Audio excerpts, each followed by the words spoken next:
con ustedes Nehemías 2.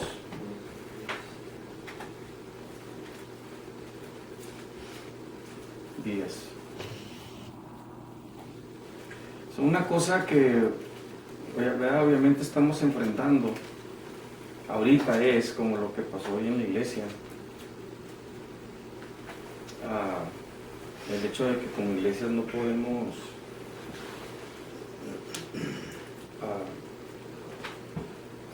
funcionar o abrir, estar. Y yo sé que cada quien va a tomar su decisión y va a hacer lo que tenga que hacer. Nehemías, ¿no? Nehemías 2:10. ¿Sí? Entre Génesis y Apocalipsis. Sí, ahí está. Qué loco, Va a estar antes que los reyes. Ah, sí. Después de Esdras. Anda por ahí sin cerquita de estos días y ahora no me acuerdo.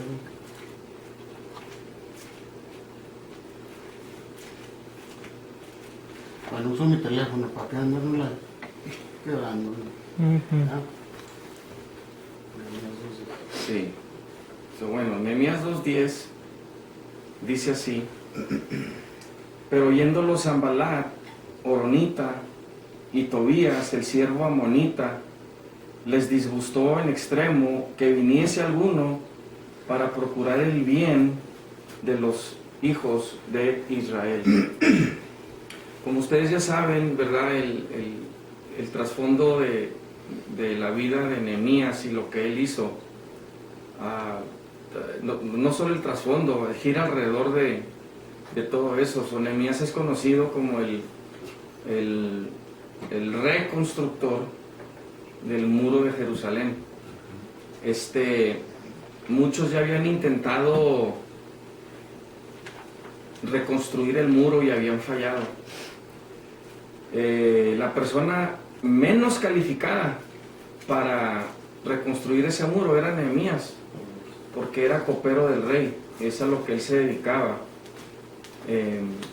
Pero yo creo que él tenía una cualidad que quizás muchos no tenían, y era de que él sabía que en cualquier día él podía morir, ¿sí?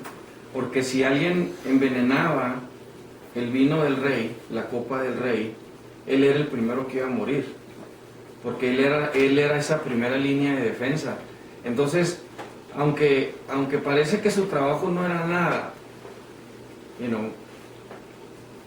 qué batalloso puede ser probar vino, ¿verdad? El punto es que en una de esas puede venir ya el que trae el veneno que iba para el rey. Entonces, él sabía que todos los días su vida estaba en peligro, todos los días. Si alguien sabía cómo manejar ese temor, intimidación, amenaza, me imagino todo lo que viene a la mente, ¿no? Imagínese, es tu trabajo proteger al rey en contra de un atentado, en contra de un envenenamiento. Y cada vez que tú haces esto, puede ser la última vez que tú lo haces. Imagínate lo que quizás atravesaba por su mente cada vez que él estaba por tomar. Nehemías era un hombre de Dios, era un hombre de oración, lo vemos desde el capítulo 1. Yo pienso, ¿verdad?, que él oraba por ese vino, no dice la palabra. Yo pienso que oraba por el vino, santifícalo, Señor, te doy gracias. Lo traía a la presencia de Dios. El punto es que para cuando Nehemías ya se va del palacio a reconstruir el muro, él todavía está vivo. Su oficio no lo mató, su responsabilidad no lo mató, ¿verdad? A lo que hoy es esto: él tenía que tener una mente muy fuerte para poder hacer lo que él hacía, y era cosa de cada vez. Imagínate cuando el rey decía, tengo sed. ¿Qué representaba eso para Nehemías? ¿Cuántas veces quería tomar algo el rey en el día? ¿Verdad? voy a ir a hacer ejercicio, decía el rey, y Nehemías acá, no, ¿por qué? Le va a hacer, va a querer tomar algo, y yo soy el que va a tener que probar primero. Tenía una mente ya Nehemías preparada, lista, para ahora salir a hacer lo que iba a hacer. ¿Por qué? Porque iba a tener que hacerlo bajo amenaza. Los atentados contra él, la intimidación, la guerra mental contra él no iba a terminar porque ya no era copero. En el palacio alguien más iba a tener que tomar su lugar porque él ya se iba. Y es lo que sucedió. Pero cuando él ahora sale a reconstruir el muro, él ya sale a peligro, pero él va armado con lo que todo ser humano necesita. Y necesita en estos días más que nunca su mente armada, su mente blindada. Bien importante. Él ya sale estable en su mente, ya sale con esa ventaja, vamos a decir. Otros ya habían intentado hacerlo y no pudieron. Y yo creo también que estas personas con las que Nehemías está batallando, si no son las mismas, pero son del mismo tipo de gente que tratan de detener su obra, que lograron detener la obra de los primeros que fueron antes que Nehemías. Porque nadie quería que se procurara el bien de Jerusalén. Y cuando se vuelve a escuchar, ok, aquí viene otro a querer reconstruir el muro, empiezan los ataques. Hebreos 11, ¿verdad? Que se le considera como el capítulo de la fe. Es un llamado a actuar como lo hicieron nuestros hermanos del antepasado de la familia de la fe a la que pertenecemos nosotros. Cuando usted lee Hebreos 11, ¿verdad? Empieza a hablar de Abraham, de Enoc, de otros que tuvieron que atravesar cosas tremendas, pero que por su fe, por sostenerse, como dice de Moisés, como viendo el invisible, vencieron todo lo que ellos tuvieron que enfrentar. Esto, por así decir, esta es nuestra línea generacional de fe. Entonces nosotros, ahora en estos tiempos, necesitamos actuar como nuestros hermanos de la fe. Porque todos somos llamados. O sea, la misma fe que ellos ejercieron es la misma que se define para nosotros en Hebreos 11. Nosotros continuamos con esa misma línea de fe. ¿Sí? Entonces tenemos bastante precedente bíblico histórico, pues, de nuestros antepasados para saber cuál debe ser nuestra actitud y postura ante situaciones de crisis como la que estamos enfrentando. Lo que presenciamos en nuestros antepasados es que los líderes de Dios, y aquí yo le estoy hablando a líderes porque simplemente por virtud de ser hombres, ustedes y yo somos los líderes de este mundo, en este mundo. Yo ya les he compartido, ¿verdad? Que como esté el estado del hombre, va a ser el estado del mundo. Si hay caos en el mundo es porque el hombre no está caminando en su identidad, no está moviéndose en lo que él es llamado a hacer. Y esta calidad, esta naturaleza, este poder, esta posición, esta autoridad es una que Dios le ha dado al hombre. Estoy hablando del género masculino, ¿sí? Entonces, nuestros antepasados de la fe es que como líderes de Dios, Abraham, Isaac, Jacob, Moisés, Eliseo, Elías, Josué, Nehemías, David y todos los profetas, Isaías, Jeremías, Zacarías, Sofonías, Habacuc, Ageo, todos ellos respondieron con una fe firme, tenaz, inteligente y astuta en Dios. Y todos pudieron continuar manteniendo esa fe, manteniendo la historia, siguiendo hasta adelante. Imagínense que si usted ve desde Génesis hasta Malaquías, como está en nuestras Biblias, hubo hombres que en cada generación llevaron ese mismo tipo, calidad de fe. ¿Sí? Para cuando llegas a Malaquías, él está practicando la misma fe de Noé, que es de la fe en Dios. ¿Okay? Entonces, hasta este punto, ustedes y yo representamos esta línea generacional de fe que está manteniendo el nombre de Jesús vivo, en alto, consciente en las vidas del ser humano.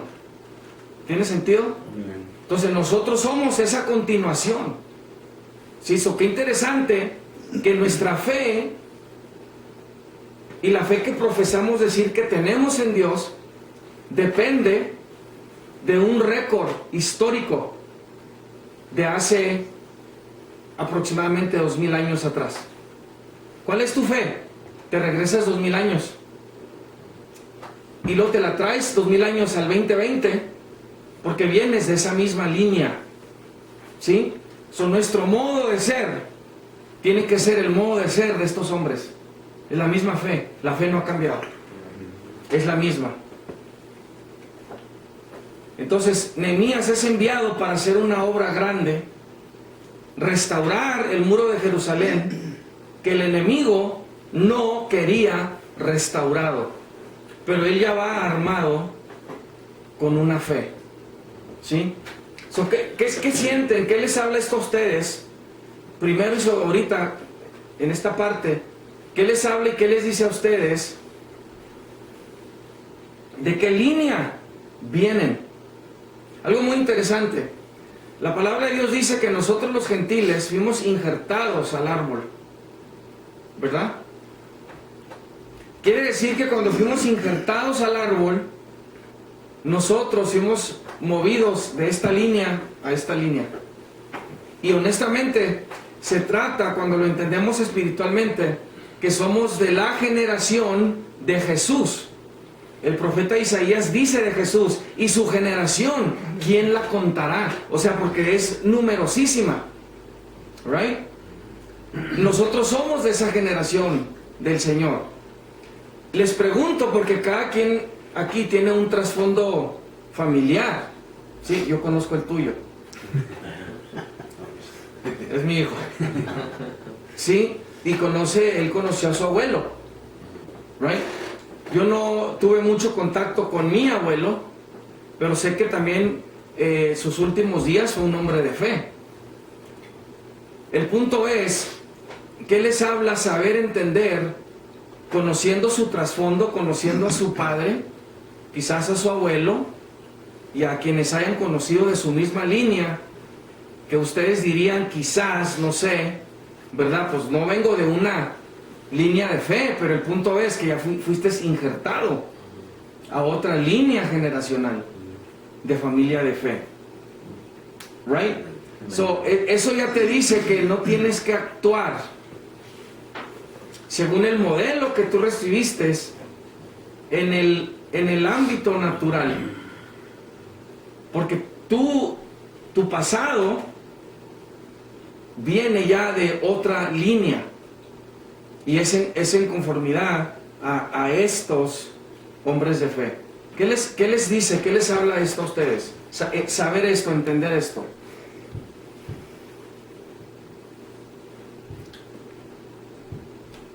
Sí.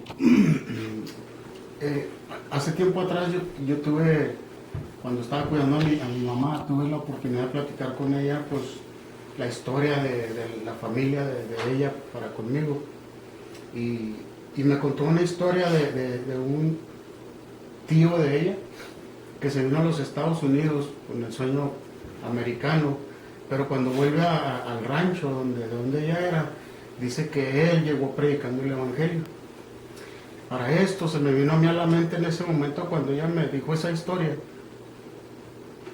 se me vino a la mente un mensaje que usted nos dio hace muchos años, cuando ya venimos en los lomos de alguien. ¿Sí? Sí. Entonces, viendo lo que se está hablando ahorita, yo ya venía injertado en esos lomos. ¿Sí? Pues yo nunca lo sabía, pero cuando me dice mi mamá eso, se me vino a la mente que hay lomos que ya nos traen desde hace muchos años atrás. Amén. ¿Sí? Sí. Es una generación ya puesta por Dios, dirigida por Dios. No sanguínea. No, espiritualmente hablando, porque yo ni siquiera sé quién fue ese hombre, Sí. pero ya venía en esos lomos. Sí. Y afortunadamente soy el único ahorita en mi familia que estoy siguiendo los caminos de Dios y estoy injertado en esa línea generacional de Jesús. Y eso es lo que yo quería compartir, que yo ya estaba en esos lomos apartado para Dios, para estos tiempos, llevar y hablar de lo que Dios está haciendo en mi vida. Amén. ¿Sí? Sí. Es lo que yo quería compartir. No, créame que es profundo lo que acaba de decir. De los lomos. Sí. Pablo, el apóstol Pablo decía, no se hagan muchos padres porque yo los engendré en Cristo. Entonces, Pablo no está pidiendo que se le diga padre, pero yo creo que está hablando precisamente el principio espiritual de engendración que usted está hablando, Sí. que usted está diciendo, ¿sí? Y yo creo que por eso estamos conectados con la gente que estamos conectados, porque pertenecemos a esos lomos. Sí. Cuando Abraham da el diezmo, dice que Leví también lo dio, aunque Leví no estaba vivo. Esto está en el libro de Hebreos también. Y dice, y por así decirlo, Leví también dio el diezmo, cuando Abraham se lo da a Melquisedec. Y estos son muchos años antes que Leví naciera. Y sin embargo dice, porque estaba en los lomos de Abraham. So Leví ya estaba ahí con Abraham, en los lomos de él, para cuando Leví nace, interesantemente, Melquisedec es un sacerdote de Dios Altísimo. Leví y su descendencia, la tribu de Leví, son los que reciben el sacerdocio. ¿Una bendición de Dios? Yo diría que sí. Una bendición de Dios. Muchos años Muchos años atrás. de separado. Sí, y esto ya es por diseño de Dios, ¿no? Mucha gente cree que nació al azar o al albur, y no es así. Decimos en inglés random. No, Dios sabe dónde tú naces, porque sabe que el plan que tiene para ti se va a cumplir ahí. Que ciertas cosas, hay muchos ángulos, formas de ver esto, que mucho de lo que tú vas a experimentar en tu carácter, tu experiencia humana, va a ser formada con ese padre y con esa madre. Pero hay un plan mucho más grande para tu vida, ¿verdad? Entonces, estás ahí un tiempo, a veces hasta la mayoría de tu vida, y luego de pronto Dios te revela, te saca, ¿verdad? Porque te llama, te salva, y te empieza a decir, ok, empieza a entender que ahora tú eres de esta línea. Tú en lo natural, tú naciste con la mamá y el papá que tú sabes, pero en lo espiritual, yo te puse en los lomos de alguien más. Es casi como una seguridad que guardó Dios para ti, ¿sí? En el sentido de que si tú permaneces y sigues al 100 el ejemplo de tu padre natural, tú te vas a perder, ¿sí? para salvaguardarte. Tú naciste en lo natural con este padre y esta madre, pero acá en lo espiritual, yo te estaba guardando en los lomos de alguien más para que fueras de mi generación. Esto es impresionante. Pedro dice, y ahorita busco la cita, que el Señor nos tuvo que rescatar de la vana manera de vivir que aprendimos de nuestros padres. O sea, qué interesante que tuvo que venir a hacer un rescate de nosotros, de nuestros padres. Y yo pienso que todo esto se alinea, ¿no? En el sentido de que nos pone en los lomos de alguien más. Te estoy rescatando de tu línea natural, de tu línea sanguínea, para meterte dentro de una línea generacional de fe. ¡Wow! Maravilloso. Sí, y eso, le repito, es profundo. ¿Alguien más? ¿Qué les dice? ¿Qué les habla esto? Ustedes que sí han tenido un padre creyente, digo, aún así, ¿qué les habla esto? ¿O cómo les ayudó que tuvieran un padre creyente? Tú que tu papá es pastor, uno de los mejores de esta ciudad, y tu abuelo fue pastor, tu tatarabuelo también fue creyente, no fue pastor, pero fue creyente. O sea, tu abuela, ¿cómo? Y de los dos lados, ¿verdad? Tu abuela pastora. ¿Cómo también te habla a ti esta palabra, y cómo ayudó? ¿Y qué significa quizás hasta aún en este tiempo en tu vida donde te encuentras? ¿Cómo afectó en tu vida el hecho de que tuviste un padre creyente, y luego tú como adoptivos, con todo respeto al papá biológico, porque él vivió con nosotros como 6 años, ¿sí? Entonces, si pueden, no sé, compartir brevemente si algo les está hablando de esto. Pues en conforme a usted, pastor, y a mi abuelito, y la línea, ¿no?, en la que el Señor me puso a mí. Yo me acuerdo en esta mesa, tenía como 17 años, me invitaron a comer, y fue usted, la pastora, no me acuerdo quién más, creo que están mis abuelos también. Y me dijo mi papá, siento decirte, aparte de Dios, sentí invitarte a comer, pero queremos hablar contigo. Y en ese entonces andaba mal, andaban las pandillas, andaban las drogas, X cosa. Y me acuerdo que cuando me trajo, me dijo, sabes que el Señor quiere que te diga que necesitas buscarlo a Él, si no, vas a empezar a batallar. Te van a pasar cosas en tu vida, te vas a perder más, vas a empezar a batallar, no vas a tener una vida muy buena que digamos. No le hice caso, yo no quiero saber nada de Dios, no quiero saber nada de nadie. Y ya me fui al mundo.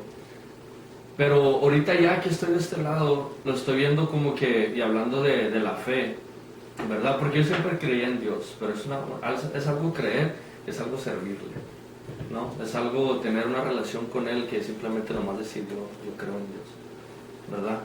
Y ahora que estoy de este lado, siento como que me miraba a Dios y me decía, yo sé que crees en mí, pero el nivel de fe que tengo para ti es mucho más grande. O sea que ya no sabes nada, ¿sí? Y, o sea, ya estaba el camino preparado para mí. Como vi yo que empezó mi proceso por todo lo que pasé para llegar aquí con Él. Yo sé que Él vio mi corazón, yo sé que Él acomodó todo, o sea, me dejó seguir mi camino, pero como que lo fue encaminando hacia Él. Y me entregó mi nivel de fe por mi línea familiar.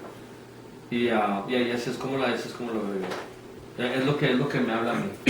Es lo que me habla a mí, o sea, porque a mi abuelita se le dio una palabra, dijo, 4 generaciones de tu línea me van a servir.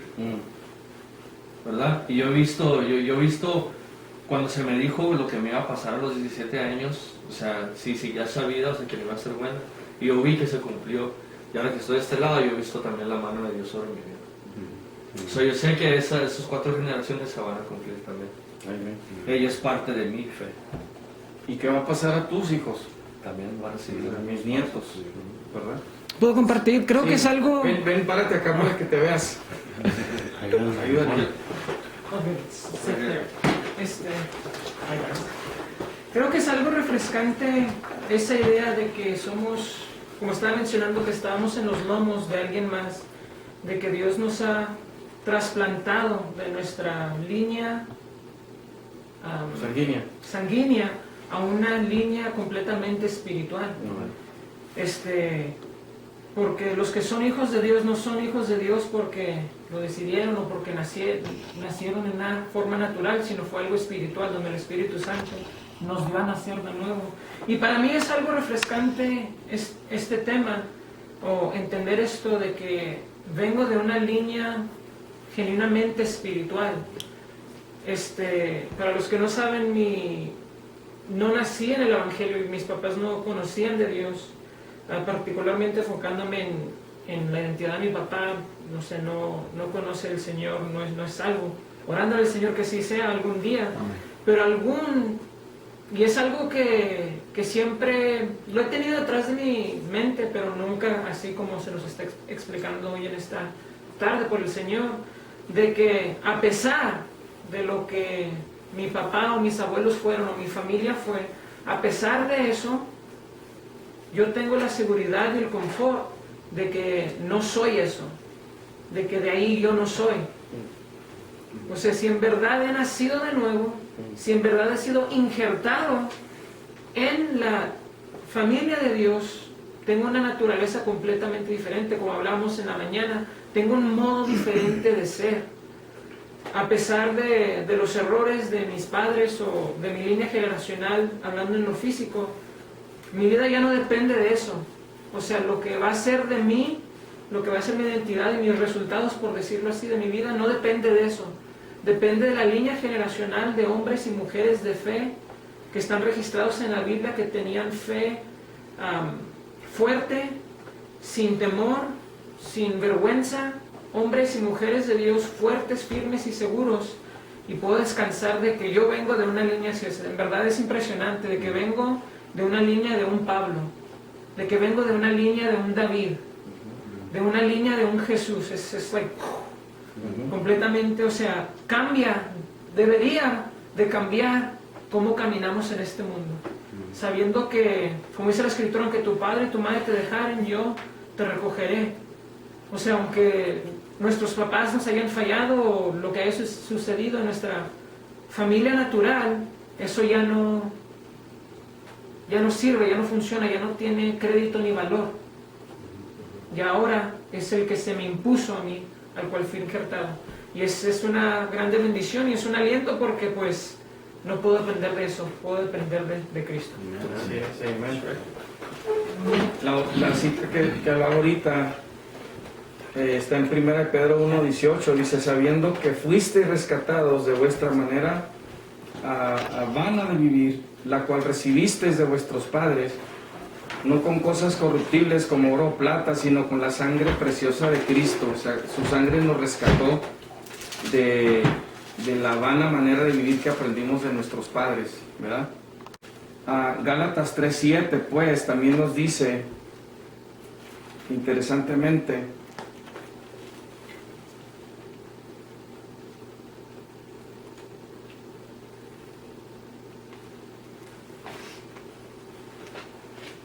que dice: sabed por tanto que los que son de la fe, estos son hijos de Abraham. O sea, mire qué interesante cómo lo pone.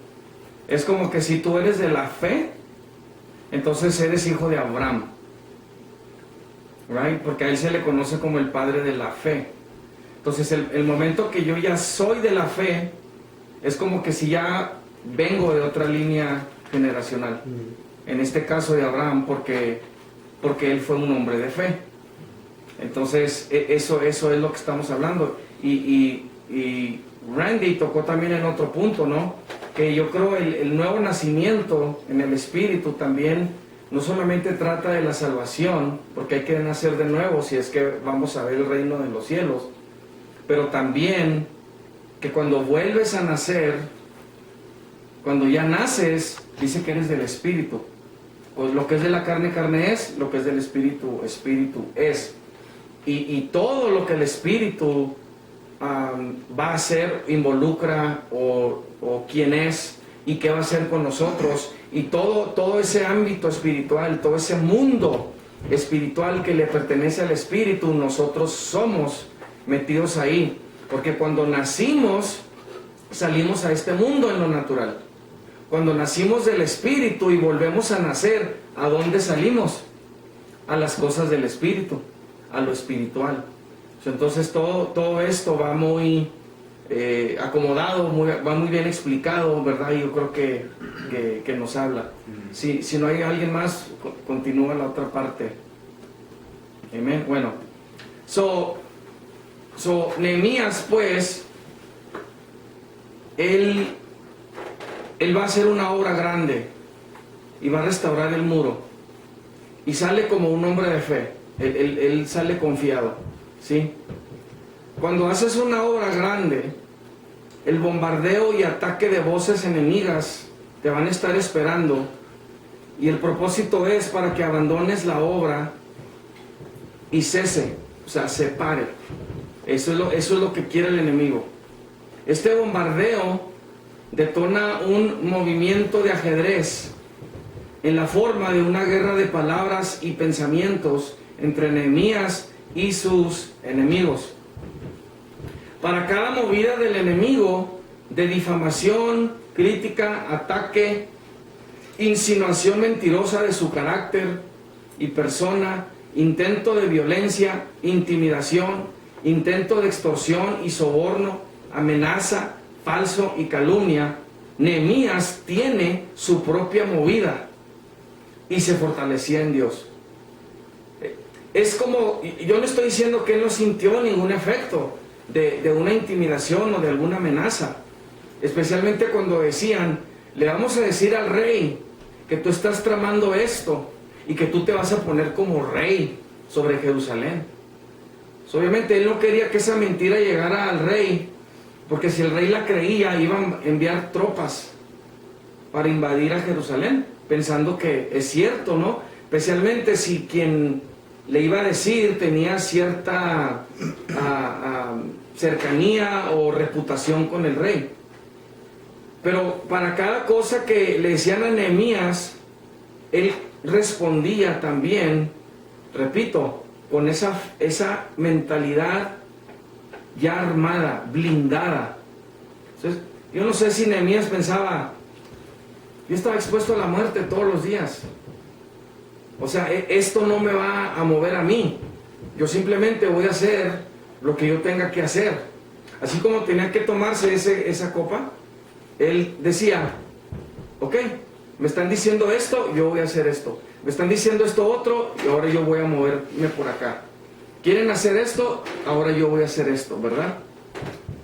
Entonces, y les hablo también a ustedes, repito, como líderes de su casa, líderes de su llamado, que la guerra más grande que cada líder tiene que ganar primero es la guerra de la mente. Esa es la primera. Esa es la primera. Cuando tú estás tratando de restaurar algo, cuando tú estás tratando de levantar algo, cuando tú estás tratando de sanar a algo o a alguien más, la guerra primero que tienes que ganar va a ser la de tu mente. Y la palabra de Dios nos dice, le dijo al profeta Ezequiel, yo he hecho tu frente fuerte, como diamante, más fuerte que pedernal he hecho tu frente. No los temas ni tengas miedo delante de ellos. He hecho tu frente bien fuerte. Esto es para que no seas movido fácilmente. Y cuando los que estaban, porque entonces lo que hace el enemigo es esto. Cuando dice, ok, no, con este no puedo, entonces voy a empezar a atacar a los que le están ayudando. Porque Nehemías tampoco podía restaurar el muro solo. Póngale que dice, yo lo voy a hacer solo si yo tengo, ¿cuánto le iba a durar? ¿Verdad? Pero si cuando tienes ayuda es mucho más fácil. Pero el enemigo también empieza a atacar a los que están alrededor de ti. ¿Sí? Tenemos que ganar primero esa guerra de la mente. Cuando tú la ganas y tú le confías al Señor, el enemigo ya no te va a poder mover por ese lado. ¿Sí? Y por último, Nehemías oró para ser enviado a restaurar el muro. Esto es significante. Esto es bien significante. Si Nehemías dice, y no, su oración no es explícita así de esta forma. Cuando tú lees el capítulo 1, está implícito que él quiere ir. Él es el que tiene el corazón para esa gente. Hace ayuno delante de Dios. Él se siente mal por ellos. Él quiere ir. Y esto lo vemos más adelante, cuando ya tiene una interacción con el rey, en el capítulo 2. Pero él estaba orando para ser enviado. ¿Ok? Si tú oras para ser enviado, y Dios te dice, sí, ve. ¿Qué significa? Les repito, va a ir a hacer una obra que algunos antes de él no pudieron hacer. No la pudieron terminar. Digo que ya va a estar preparado, ¿no? Ok. Va a estar preparando conforme el trabajo que tienes que hacer. Como yo lo miro en mi vida, Dios estuvo preparando mi vida en muchas maneras. Desde empezar desde cero hasta, y como Él fue acomodando las cosas. Yo empecé de electricista en el 2006. Yo nunca pensé que él iba a ser electricista, pero como se fueron moviendo las cosas, Dios fue preparándome en muchas maneras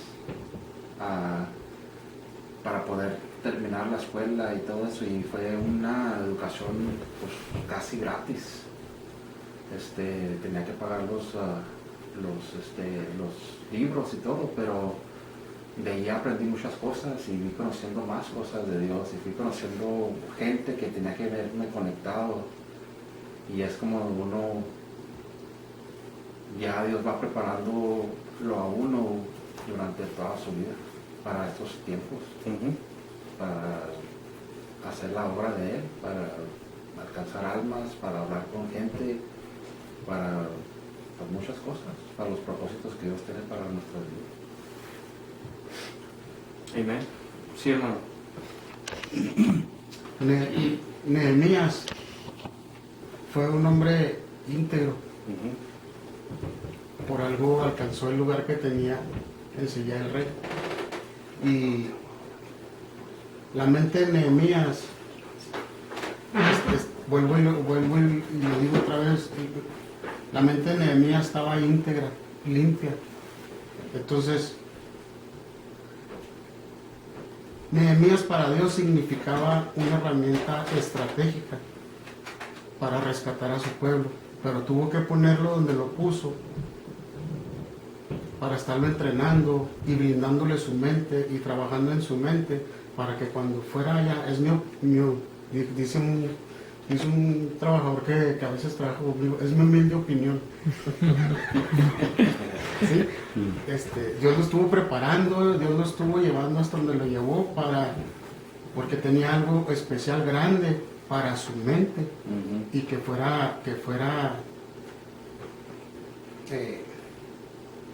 tuviera una mente y que no lo pudiera mover nadie de su blanco.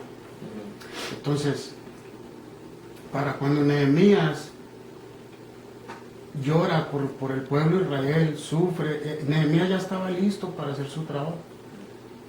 Y él sabía por la integridad que él tenía, que Dios no le iba a negar ese permiso de parte del rey, y que Dios tocara el corazón del rey para que todavía aún así le diera cartas y todavía el material para ir a restaurar ese pueblo. Entonces, lo que yo pongo de Nehemías es que su integridad fue muy valiosa en su trabajo. Cuando llegó a restaurar el muro, la gente lo conocía por su popularidad, por decir así, porque sabían quién era Nehemías. Sabían que tenía una mente que nada la podía mover, excepto Sanballat y Tobías y sus secuaces. Para cuando llega allí, que él empieza a hablar con el pueblo, todos le creyeron.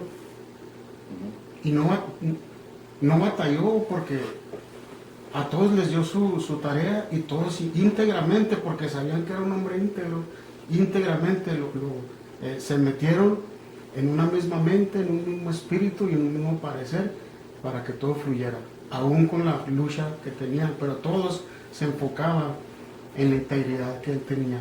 Eso es lo que yo traía, porque hace muchos años también usted nos dio un libro en el liderazgo de Nehemías, donde pues cómo le servían al rey y todo eso. Y todo eso se me vino a la mente, y yo lo leí muy profundamente ese libro, y pues eso es lo que traía. Su integridad mental, su integridad del corazón, que eran juntos. Entonces, ¿qué significa cuando tú oras y Dios te dice sí? Yo digo que estás preparado, está uno listo y va a tener el respaldo de Dios. ¿Qué significa tener el respaldo de Dios? Que lo que empieces lo vas a acabar. Que lo que empiezas lo vas a terminar. Es promesa de Dios. Es promesa. ¿Sí? Si ustedes recuerdan, ¿verdad? En una ocasión el Señor le dice a los discípulos, vamos al otro lado del río, ¿verdad? Y usted ya conoce la historia. Y se suben, y rumbo se desata una tormenta, ¿verdad? El Señor viene dormido. Los discípulos creen que se van a hundir, se empiezan a asustar, y van y lo despiertan. Entonces Él calma la tormenta, y les dice que eran hombres de poca fe, ¿verdad? ¿Por qué? Lo que uno extrae de eso es lo siguiente: yo ya les dije, vamos al otro lado. Vamos a llegar. Si yo les dije, vamos al otro lado, es que vamos a llegar al otro lado. No importa lo que pase del punto de partida al punto de la llegada. Vamos a llegar. Todo lo que pase aquí en medio, doesn't matter. Él ya te dijo, vas a llegar. Ya dio su palabra. Cuando Nehemías sale, él ya sale con su respuesta. Él ya sabe que va a ser la obra, ¿verdad? Eso te mantiene, decía ahorita el hermano, Nehemías no perdió su objetivo. Sale con su mente blindada, armada, pero también sale con una confianza sobrenatural, enorme. Que no importa lo que diga Sanballat y Tobías, representante de demonios, de las voces de demonios, que vienen a querer desanimarte, que quieren venir a intimidarte, a atemorizarte, a asustarte, ¿verdad?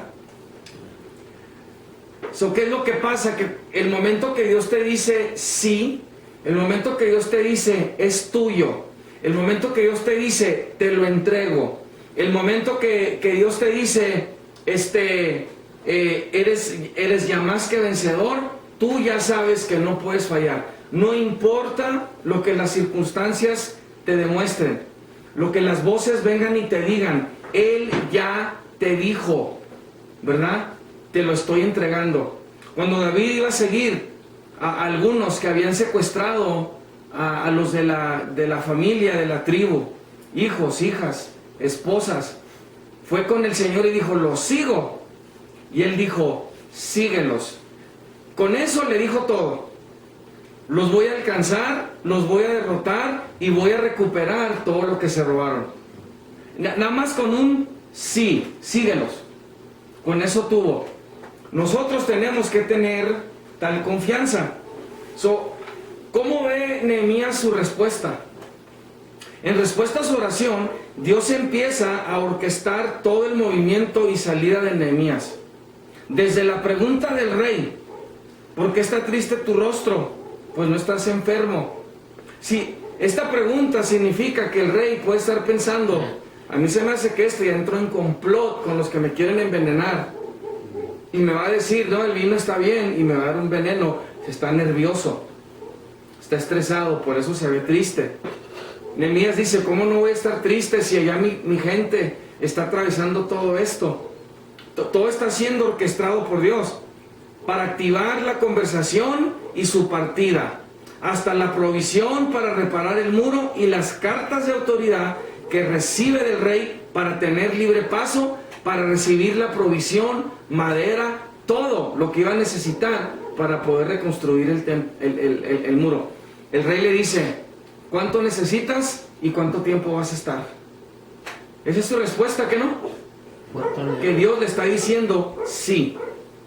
La apertura de puertas para ir a hacer la obra de Dios es entendida por Nehemías como una garantía que no puede fracasar en la misión. Aleluya. La entiende como una respuesta de naturaleza profética. Un sí significa tu futuro en esto ya está garantizado. Tú lo vas a poder hacer, infiriendo que la reparación del muro está también garantizada. Es en base a esta garantía de Dios que su mente se blinda y no se permite ser convencido de abandonar la obra. Simplemente no puede, no sucede. Aleluya. Así es como nosotros tenemos que ser, ¿verdad?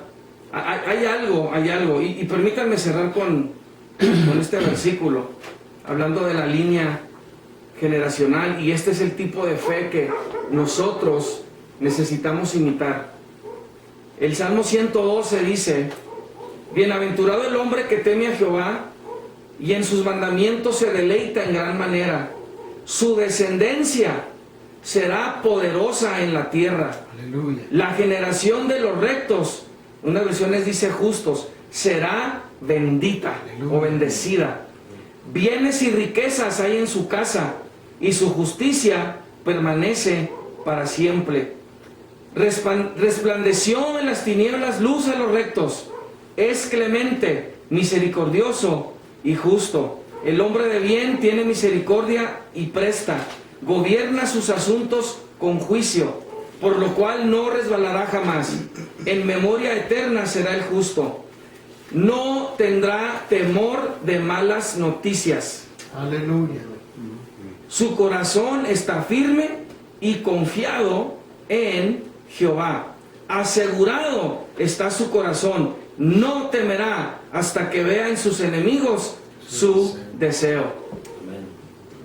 Esto es alguien quien tiene su mente blindada. Cuando le venían con Nehemías, dijo Sanballat esto, dijo Tobías esto, dijo Gesem el árabe esto.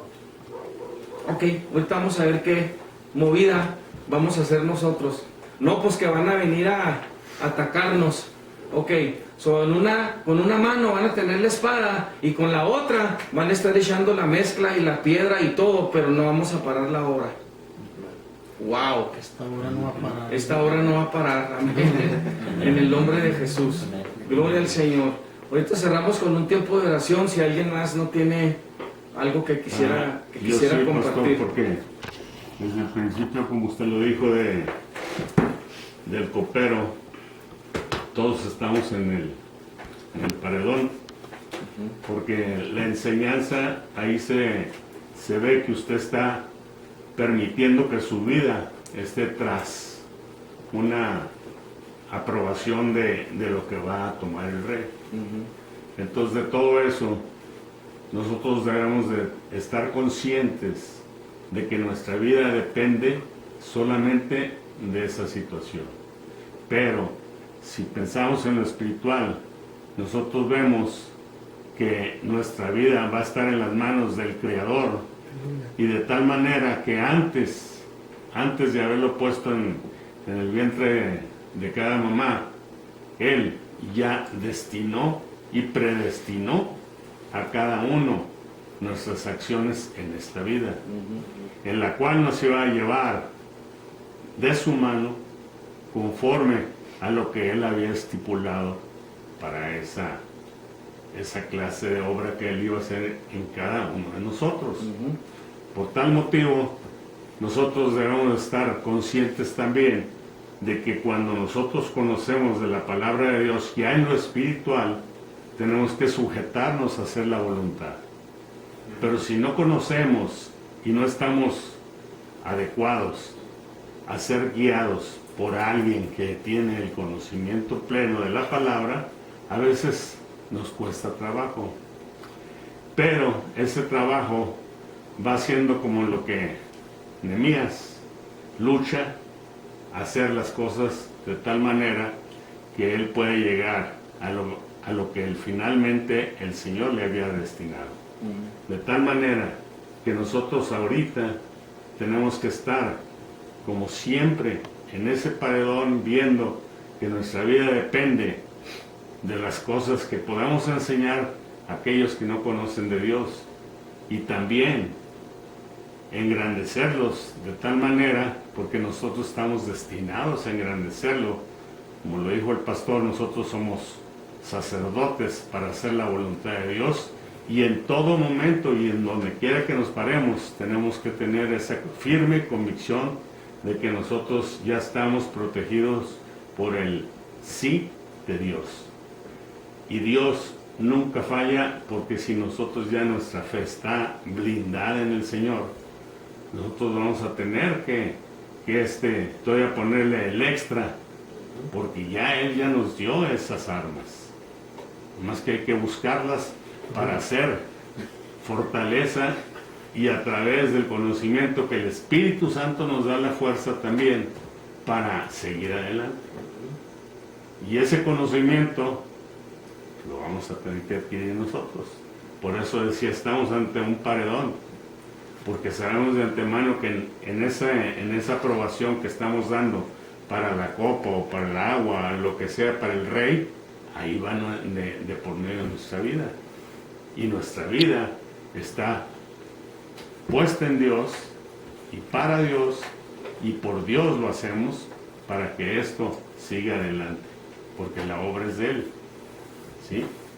Y el fundamento real, pienso yo, como dijo Randy, hay veces que somos gente que nacemos, pero no tenemos esa trascendencia o esa naturaleza de nuestros semejantes que eran familia y no tenían esa conexión espiritual. Pero sí encontramos en Dios un estímulo y una fe que nos acrecenta a hacer la voluntad de Él y nos engrandece, de tal manera que pues Él lo ha aceptado, de tal manera que su crecimiento ha sido por Dios, para Dios, y Él sigue adelante porque Dios lo está llevando bien. Amén. Y de esa manera nosotros podemos tener la firme convicción de que desde que antes que nos pusieran en ese vientre, nosotros ya tenemos esas armas. Y tenemos que tener plena seguridad de ello, porque si no, nosotros vamos a fallar. La mente nos ha atacado el enemigo, y siempre nos ha atacado porque no hemos conocido realmente de dónde protegernos para esas acechanzas que nos da cada día y cada instante y en todo momento. Y de esa forma nosotros, cuando ya vemos y localizamos bien el propósito de ese pensamiento, podemos atacarlo también y seguir adelante, abriéndonos camino. Y ese es el objetivo de nosotros, abrirnos camino para que otros que están allá los atraigamos, para que ellos puedan pasar por este camino que ya tú y yo labramos para ellos. Así es, preparamos, así es. Exacto. Como los hombres de Hebreos 11 lo prepararon para nosotros. Exacto. Sí, tenemos que ser la continuación de esta fe. Amén. So, cierro con esto. Dijo un personaje muy conocido: todos mis movimientos están fríamente calculados. Eso solo puede venir de una mente sana. Dice la Escritura que Él nos ha dado espíritu de poder, de amor y de dominio propio. Y esa palabra dominio propio la versión en inglés la rinde a sound mind, una mente sana. Cuando una mente está blindada, cuando una mente está armada y alineada al pensamiento de Dios, está predispuesta y condicionada para poder recibir la palabra, la directiva, la dirección, la instrucción que Dios le quiere dar. Nehemías tenía una movida para cada movida que el enemigo, su enemigo, ponía delante de él. Y esas movidas estaban siendo inspiradas por el Espíritu de Dios. Sabiduría, inteligencia espiritual que Dios le estaba dando a Nehemías para que supiera cómo proceder, para que supiera cómo moverse. Y eso es algo que en estos tiempos estamos necesitando, ese discernimiento, ese entendimiento, esa inteligencia espiritual. Satanás sabe que la forma de perturbar, de interrumpir ese fluir de inspiración que podemos recibir del Espíritu Santo es atacando nuestra mente. Pero cuando nuestra mente está blindada y alineada a la mente de Cristo, entonces somos vasos, instrumentos, que por tener esa calma interior, por tener esa paz interior, por tener una mente fría, una mente que no es movida, emociones frías, emociones disciplinadas, dominio propio, podemos estar tranquilos y esperar recibir cuál es la directiva de lo alto. O como le encanta o le gusta decir mucho a mi esposa, la pastora Carmen Guerrero, ¿qué dice la divina respuesta? Podemos esperar porque tenemos una mente que está preparada para recibir cuál es nuestro siguiente paso y qué es lo que tenemos que hacer. Nehemías tenía tal mente, tenía una mente fría, una mente que calculaba cada movimiento que él iba a hacer, y esto lo aprendió siendo copero, exponiendo su vida a la muerte cada día. Así nosotros, hombres, la primera guerra que tiene que ganar todo líder ya no te va a poder parar, no vas a saber qué hacer contigo. Así es que busca, activa y esfuérzate en ese espíritu de dominio propio que Dios te ha dado. Espera tranquilamente y en paz, estate quieto para escuchar la voz de Dios y qué es lo que tienes que hacer. Dios me los bendiga a cada uno de ustedes.